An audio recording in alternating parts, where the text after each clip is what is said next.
Está escrito no Evangelho segundo Mateus, capítulo 18, versículos 21 e 22, o seguinte: Então Pedro aproximou-se de Jesus e lhe perguntou: Senhor, até quantas vezes meu irmão pecará contra mim que eu lhe perdoe? Até 7 vezes?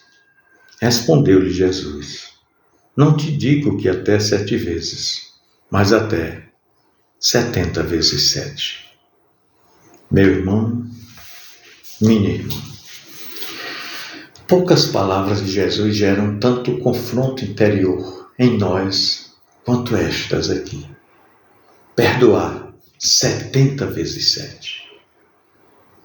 O perdão é uma das mais belas marcas do Evangelho e também um dos maiores desafios da vida cristã. A pergunta de Pedro aqui revela a tensão entre a justiça humana e a graça divina. Pedro pensava estar sendo generoso ao sugerir perdoar 7 vezes, o que já é muito, não é verdade? Mas Jesus rompe qualquer limite numérico. 70 vezes 7. Ou seja, perdoar sem limites, perdoar sem mensurar a conta. Mas o que de fato Jesus está nos ensinando aqui? 70 vezes 7? Estaria ele impondo um fardo impossível de carregar? Ou estaria Jesus revelando o coração do reino de Deus? Pois bem, antes de ser uma regra, precisamos entender que o perdão é uma expressão da natureza do reino de Deus. Jesus não estava aqui estabelecendo uma nova lei, mas estava revelando quem Deus é.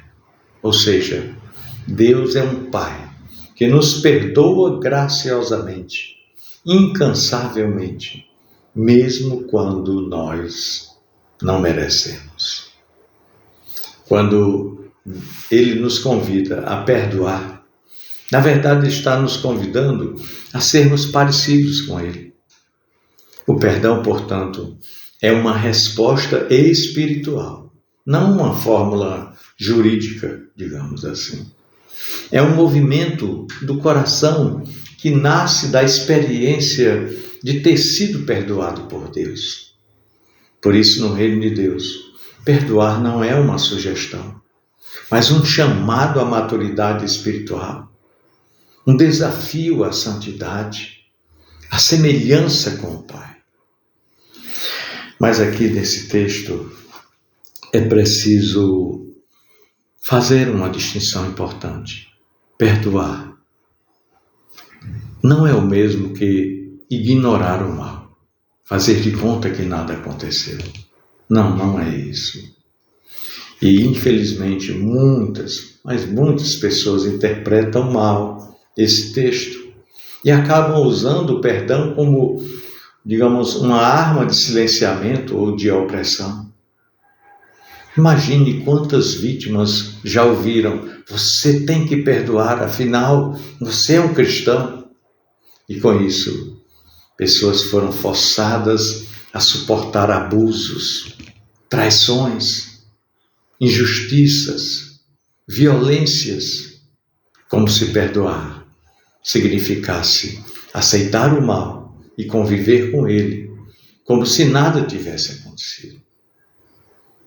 Mas esse não é o ensino de Jesus aqui em Mateus 18.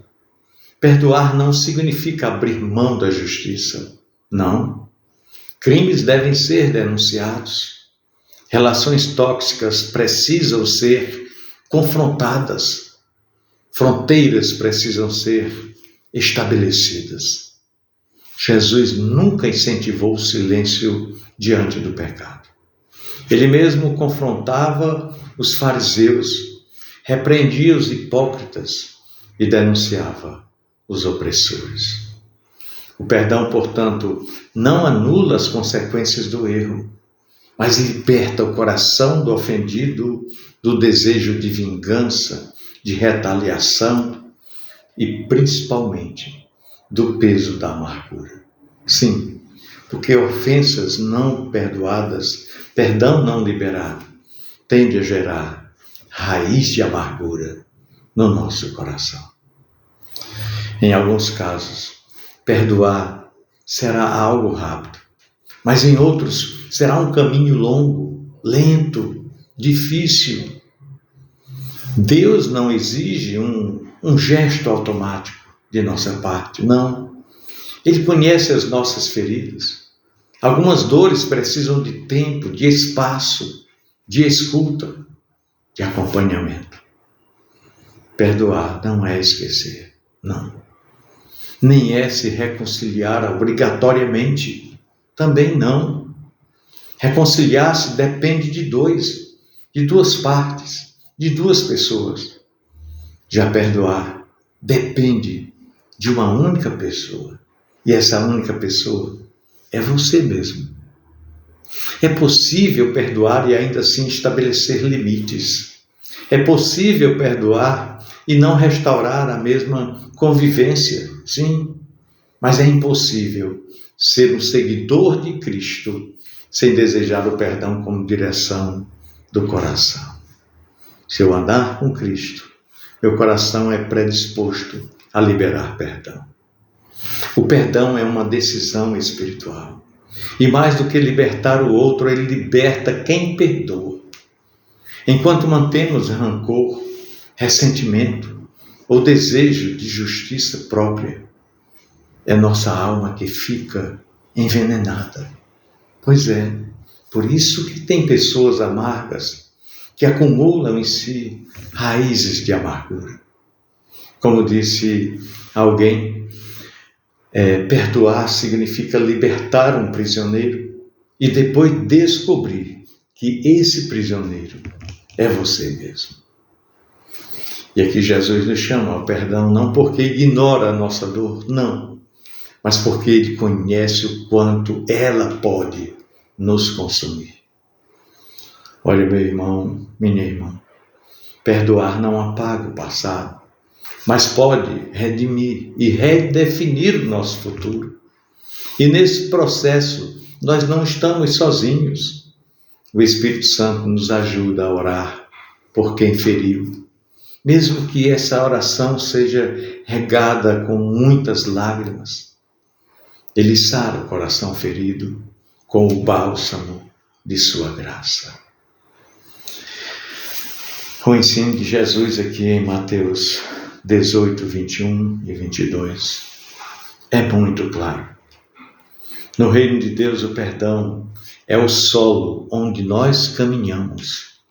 É Ele que sustenta as nossas relações, que nos reconcilia com Deus e que nos alinha com o céu. Mas perdoar não significa negar a dor, não significa calar-se diante da injustiça, não significa ignorar limites saudáveis. Perdoar é dizer: eu não carrego mais isso, eu entrego nas mãos do Senhor. Perdoar significa escolher o caminho da cura, mesmo que não haja arrependimento do outro lado. Mas liberar perdão nos faz bem. Perdoar significa declarar: eu sou perdoado, por isso aprendi também a perdoar.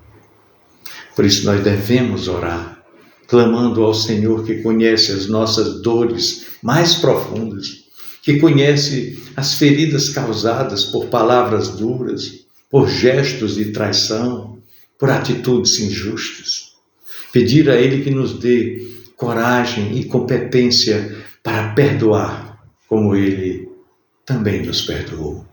Pedir a Ele que nos ensine a separar o perdão da permissividade, separar a justiça da vingança, separar a graça da omissão.